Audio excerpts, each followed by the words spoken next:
আসসালামু আলাইকুম, কেমন আছেন সবাই? আশা করি সবাই ভালো আছেন। সৌদি আরবে অনেক প্রবাসী ভাই জিজ্ঞাসা করে যে ভাই আমি ওয়াইফাই ব্যবহার করতাম জেন কোম্পানি বা এসটিসি কিংবা মোবাইলি কোম্পানির এই ওয়াইফাই ব্যবহার করতাম, কিন্তু ওয়াইফাইটা আমি বন্ধ করে দিয়েছি এবং বকেয়া যে বিলটা ছিল সেই বিলটাও আমি এই শেষ করে দিয়েছি, অর্থাৎ পেমেন্ট করে দিয়েছি। কিন্তু তারপরেও 2 মাস 3 মাস 4 মাস পর বা 6 মাস পর, আবার অনেকে বলে যে 2 বছর পর 3 বছর পর আমার মোবাইলে মেসেজ আসে যে আমার নাকি 1200, 1500, 2200, 1150 এরকম বিল বাকি আছে আমার নামে।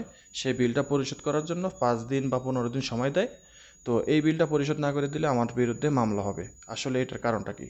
তো এরকম প্রশ্ন অনেকেই করে থাকে। তো আমি যদিও এই রিলেটেড প্রচুর ভিডিও আমার চ্যানেলে দেওয়া আছে, আপনারা দয়া করে ওই ভিডিওগুলো খুঁজে বের করে দেখবেন এবং আপনারা সম্পূর্ণভাবে সলিউশন পেয়ে যাবেন। আমি প্রত্যেকটা ভিডিওতে স্টেপ বাই স্টেপ বোঝানোর চেষ্টা করছি। আপনারা অনেকেই কিন্তু ভিডিও শেষ পর্যন্ত না দেখে আপনারা কমেন্ট করেন এবং হোয়াটসঅ্যাপে প্রচুর পরিমাণে জিজ্ঞাসা করেন।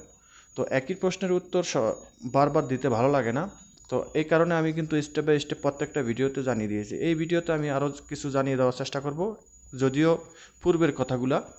আপনি যদি ওয়াইফাই ব্যবহার করে থাকেন এবং সেটা যদি বন্ধ করে দেন কিংবা বন্ধ হয়ে যায়, এখন আপনার দেখা গেছে বকেয়া বিল বাকি ছিল 200, 300 বা 100, সেটা আপনি পরিশোধ করে দিচ্ছেন, কিন্তু পরক্ষণে দেখা গেছে 3 মাস 6 মাস 9 মাস 1 বছর বা 2 বছর পর আপনার মোবাইলে মেসেজ আসছে যে আপনার নামে 1150 বা 2000 বা 2200, 1800, 1500 এরকম ধরনের একটা বিল বাকি আছে। সেই বিলটা পরিশোধ করতে হবে এবং সেটা আপনাকে কোর্ট থেকে মেসেজটা দিছে যে কোডের 500 রিয়াল এবং এই বকেয়া বিল 1150 রিয়াল বা 1500, 1800 এরকম একটা বিল বাকি আছে, সেটা পরিশোধ করতে হবে 5 দিনের মধ্যে অথবা 15 দিনের মধ্যে।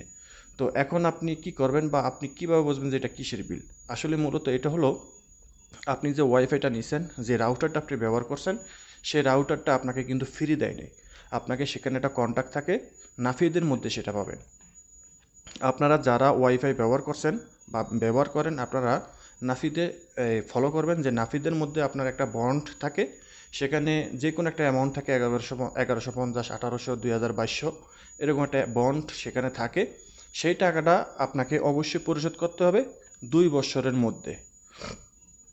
অর্থাৎ আপনি 2 বছর একটা রাউটার ব্যবহার করলে, কন্টিনিউ ব্যবহার করলে ওই টাকাটা আপনার 2 বছর পর কেটে যায়, ঠিক আছে? 2 বছর পর ওয়াইফাই রাউটারটা আপনার নিজের হয়ে যাবে, ঠিক আছে? আর যদি আপনি 2 মাস 3 মাস 4 মাস ব্যবহার করে যদি বন্ধ করে দেন, তাহলে এই রাউটারের টাকাটা কিন্তু পড়েই থাকে। আপনি হয়তো বকেয়া বিল, ইন্টারনেট বিলটা পরিশোধ করছেন, কিন্তু আপনি রাউটারের টাকা কিন্তু পরিশোধ করেন নাই, ঠিক আছে? 2 বছর কন্ট্রাক্ট শেষও করেন নাই, ব্যবহারও করেন নাই এবং টাকাটাও কিন্তু দেন নাই। রাউটারটা কিন্তু আপনাকে ফ্রি দেয় নাই। রাউটারটা আপনাকে টাকার বিনিময়ে দিয়েছে। সেই টাকাটা আপনার ইন্টারনেট বিলের সাথে অল্প অল্প করে কিস্তির মাধ্যমে কেটে নেয়, ঠিক আছে? যেমন প্রতি মাসে আপনি 230 টাকা 40 টাকা বিল দিচ্ছেন, সেখানে আপনার 30-40 রিয়াল হচ্ছে আপনার ওয়াইফাই রাউটারের যে মূল্য, সেটার বাবদ কেটে নেয়, আর বাকিটা হচ্ছে ইন্টারনেটের বিল। তো আপনারা যদি দেখেন যে আপনার মোবাইলে ওয়াইফাই বিল বা এই পরিশোধ করার পরও যদি মেসেজ আসে যে 1100, 2000, 1500 টাকার, তাহলে আপনারা নাফিদ চেক করবেন আর আপনারা ধরে নেবেন যে এটা আপনার ওয়াইফাই রাউটারের টাকা, ঠিক আছে? আশা করি বুঝতে পেরেছেন। তো ভিডিওটা যদি ভালো লাগে অবশ্যই লাইক, কমেন্ট, শেয়ার করে চ্যানেলটি সাবস্ক্রাইব করে পাশে থাকা বেল আইকনটা অন করে দেবেন। সব ভালো থাকবেন, দেখা হবে অন্য কোনো ভিডিওতে। আল্লাহ হাফিজ।